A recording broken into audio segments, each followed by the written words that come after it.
அந்த video stuck ஆயிடுச்சு, என்ன காரணம்னு தெரில. அதோட தொடர்ச்சி தான் இந்த வீடியோ ஃபுல்லாக பாருங்கள். வெந்தயம் கொஞ்சம், அப்புறம் இது என்னம்மா? விளக்கெண்ணையா? நல்லெண்ணெயா? இது கோல்டு வின்னர் எண்ணெய். சட்டி அடுப்பில் காயுது. அப்புறம் இது மஞ்சத்தூள். எல்லா மசாலாவும் ஒன்றா போட்டுருவியா? சட்டி காஞ்சிருச்சா? இது கொஞ்சம் எங்கள் அம்மா வந்து அந்த காலத்தில் கொஞ்சம் விளக்கெண்ணெய் ஊற்றினா இது தெரியாதும்பாங்க. என்னது கவுச்சி தெரியாதும்பாங்க. அதனால கொஞ்சம் விளக்கெண்ணெய். அதனால அவங்க கொஞ்சம் கிராமத்து சைடு அவங்க ஊற்றி வச்சுருக்காங்க அந்த நாளையில். இது வந்து கோல்டு வின்னர் எண்ணெய். கொஞ்சம் தாராளமே ஊற்றிக்கணும், அப்போ தான் நல்லாயிருக்கும்.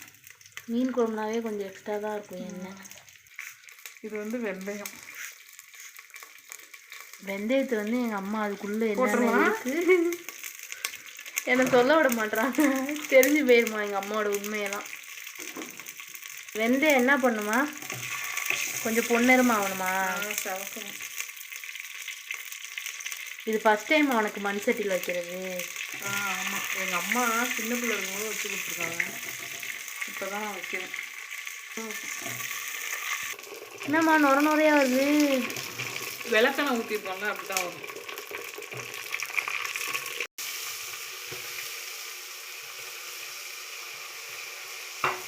கருவேப்பிலை போட மாட்டேன்? கருவேப்பிலை போடலாம். கருவேப்பிலை எப்படி?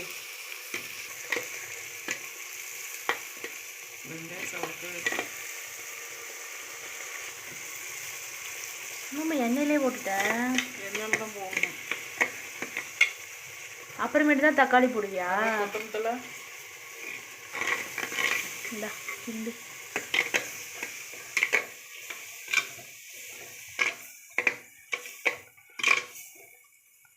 தக்காளி.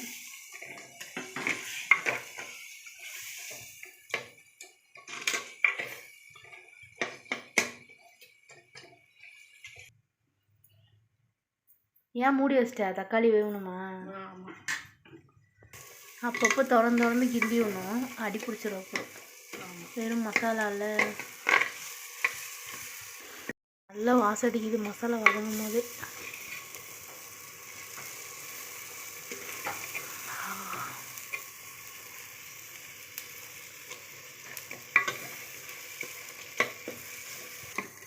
எங்கள் வீட்டு சைடெலாம் தக்காளி அரைச்சி தான் போடுவாங்க. மசாலா வந்து புளியிலே போட்டுருவாங்க. எங்கள் மாமி புளியிலே போட்டு செய்வாங்க. ஆனால் தக்காளியை அரிஞ்சு குத்தி விடுறது ஒரு டேஸ்ட்டு தான். இல்லை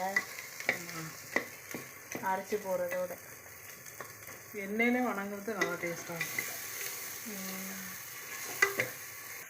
நல்லா வதங்கிருச்சு. புளி ஊற்றிடலாம். சரி ஊற்றி.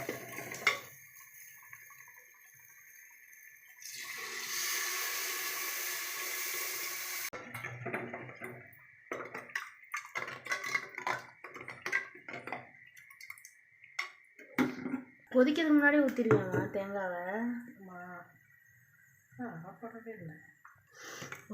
குழம்பு அப்படியே திக்காக இருக்குது பாருங்கள். அரைச்சி போட்டால் இப்படி தான் இருக்கும் போல் இருக்குது. நீங்களும் இதேமாதிரி ட்ரை பண்ணி பாருங்கள்.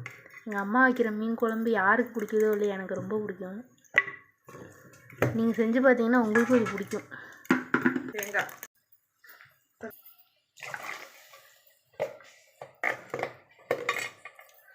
தேங்காயோடு சேர்ந்து கொதிக்கணுமா? உப்பு போடணுமா? மீனில் உப்பு போட்டு வச்சுருக்கோம். இந்த மசாலாவுக்கு மட்டும் போடு உப்பு.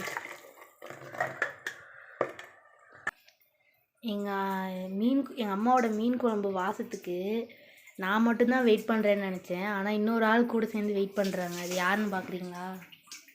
இந்த பாருங்கள், இவங்களும் சேர்ந்து வெயிட் பண்ணுறாங்க. ஆமான்னு சொல்லுதுங்க.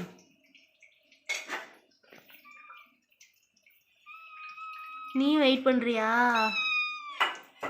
எப்போ வரும்னு இவங்களும் வெயிட் பண்ணுறாங்க.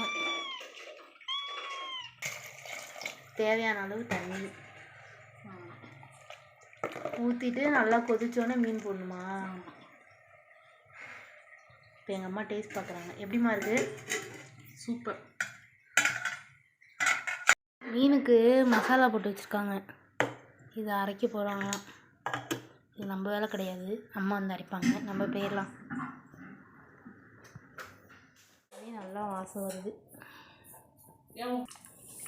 எவ்வளோ கருப்பாக இருந்ததுங்க, எங்கள் அம்மா எவ்வளோ வெள்ளையாக்கி வச்சுருக்காங்க பாருங்க. குழம்பு கொதிச்சிருச்சு. எப்படி இருக்கு? செம்ம டக்கா. மீனை போட போறியா? போடு.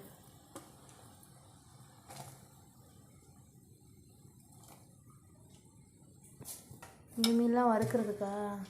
அறுத்து விட்டு கேட்குறேன். ஆமாம், ஒரு கீரல் போட்டு. அவ்வளோதான், மீன் குழம்பு ரெடி ஆயிடுச்சு. மீன் போட்டு எவ்வளோ நேரம் கொதிக்கணும்? சும்மா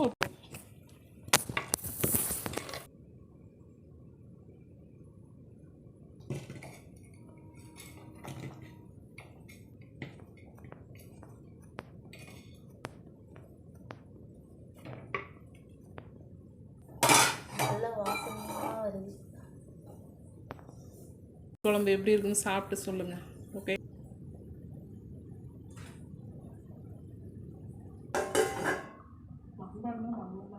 கொதிக்குது பாருமா. அடுப்பை ஆஃப் பண்ணியாச்சு. ஆஃப் பண்ணி கொதிக்குது பாருங்க. எப்படி கொதிக்குது பாரு, வந்து பாரு. ஒரு அடுப்பை ஆஃப் பண்ணி எப்படி கொதிக்குது பாரு, ஆளில் இருக்க மாதிரி. குழம்பு ரெடியாக இருக்குது. மீனும் வறுத்துட்ருக்கோம், சாப்பிட போகிறோம்.